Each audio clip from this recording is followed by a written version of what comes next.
Hi there, it's Simon Hurley from Inkssentials, and I hope you guys are having an awesome day. Now today I'm super excited to be over at the Heffy Doodle blog sharing this fun salt and watercolor technique to get some really awesome textured and colorful backgrounds that are pretty easy to create.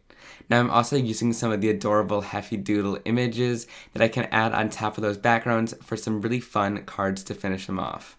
So to create all the backgrounds in today's video, I'm using Gansai Tambi watercolors on some watercolor cardstock, and I'm really applying the color nice and thick with lots of dark colors. This is super important because you want to be able to see the salt backgrounds when you're finished and all that fun texture that it creates. So you want to have lots of color down on your surface, as well as lots of water so that it has time to react. Now, I struggle with watercolor backgrounds, I have to admit it. It's not my strong suit, but this technique makes it super simple, and I could also see you doing this with your kids and making some really awesome and fun watercolor backgrounds. So after I've added all my color down randomly, I'm going to have some salt here. So I mixed some larger grains of sea salt and also some regular fine table salt, and I'm just sprinkling that over the top. And you get different patterns from both kinds of salt, so you can play around with it on your backgrounds and have fun to see how you'll react to them and add them down onto your surface. Now you'll notice how a lot of that color disappeared since the salt kind of soaks it up and makes that disappear. So I'm adding some darker colors down on top of that salt and adding some water over top of it to make it spread nicely, and that just creates some different variations, and I'm going to set that off to the side to dry. So now moving on to the next background here, using some warmer colors, so some reds and yellows. And you'll also notice that I'm using quite a bit of water, but I'm not diluting it too much with the color, so there's still a ton of color there. And that's kind of the right ratio that you want. You want to see lots of puddles on the surface, but you want that to be all color. So now I sprinkled lots of salt on here, lots on this background this time. And I'm adding on some more darker colors here, and then I'll set that off to the side to dry. On this last background, I'm doing blues and greens, and there's still quite a bit of water on the surface, but you can really play around with how much water you add to this. There doesn't need to be that much, and you can still get some great results that are quite a bit different without. So you kind of have to play around with it, and you get some really cool patterns that are going to be different every time. So I'm sprinkling on the salt to this one, and you might not like how it looks in the beginning, but trust me, just leave it off to the side to dry. Now, I got really impatient here. I was a little bit on a time crunch, so I grabbed my heat tool and started heating these backgrounds up.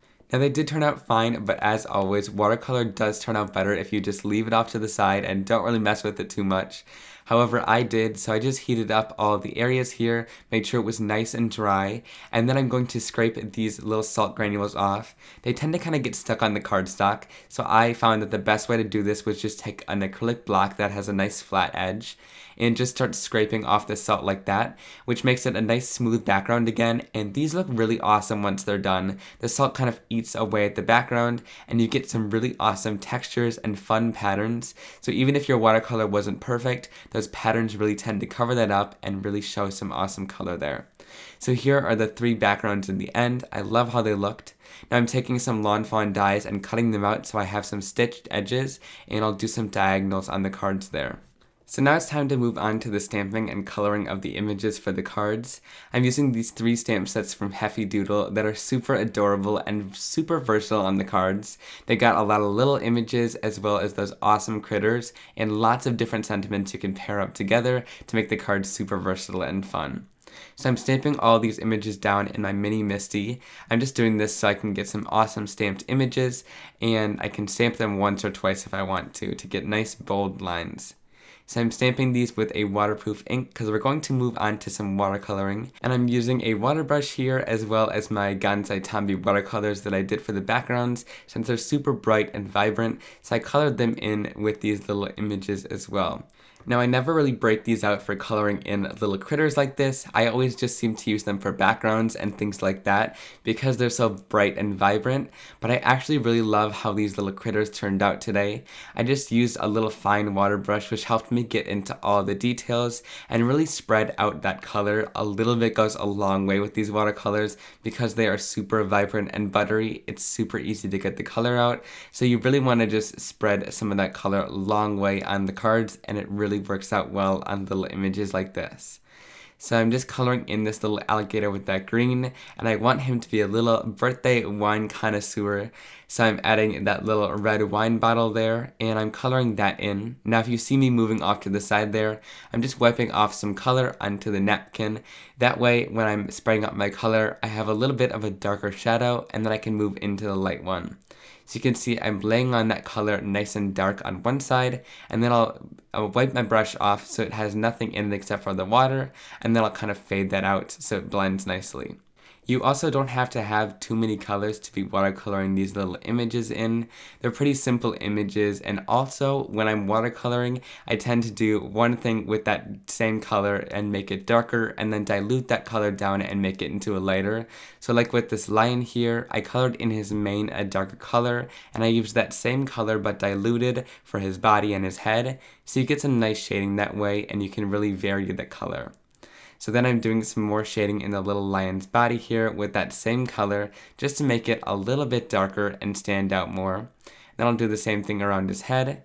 And then I'm going to add some darker shadow to his nose and around his paws just to add some shading to the image. So after that's all done, I'm moving on to this elephant. So I'm coloring in the elephant gray, like I said, adding some shading to one area and really dragging out that color for a while before I go into any new colors. And I'll do the same with his body, but instead of just having a regular gray elephant here, which is kind of boring, I learned this from Kathy Rakusin and I love the technique. I'm just throwing in some unexpected colors here. So I'm doing some yellow on its little tummy, and then on its ears I'm going to do some blue, and on its trunk as well. And you'll notice that color went in super dark there, so I'm going to lift some of that color off with my little napkin, and then I will keep continuing on here. Blending out that color, really making it nice and light, but it's really awesome to have that color in there rather than just having some gray. So I added some red as well, and this color variation is just awesome to have on that little elephant there. So after those are all colored, I cut them out with the coordinating dies, and then I'm going to be adding them onto the backgrounds we created and make little scenes with them. So here the lion's going to be holding that balloon, and for this scene, the alligator is going to be walking across with his little wine bottle and wine glass.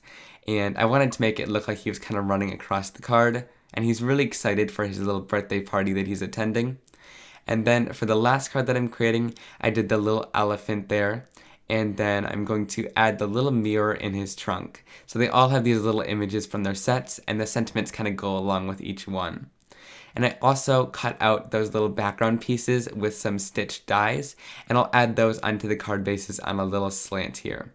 So I added foam tape on the images, and I'm also doing it on the background to make it stand out from the card.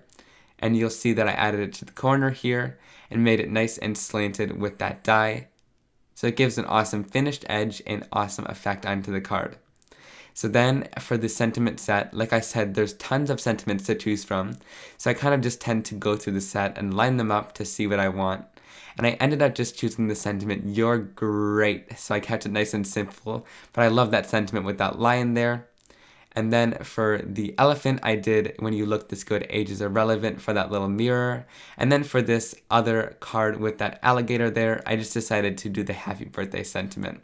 So I'm cutting right around that. I stamped it on some white cardstock, and then I'm adding that onto some foam tape next to that little alligator. So then to finish off the lion card here, I took a piece of little thread to attach the balloon string to his hand, and then I added that onto the foam tape there. So that finishes it off for today's cards. I hope you guys enjoyed it as much as I enjoyed creating them. They're pretty simple, but I love the backgrounds with those images right on top.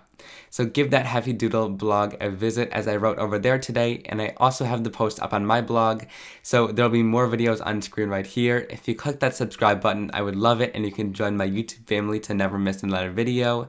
And then my blog post is up there as well on my blog, and there'll be a full supplies list and many pictures as well. So I hope to see you guys very soon. Have a great day.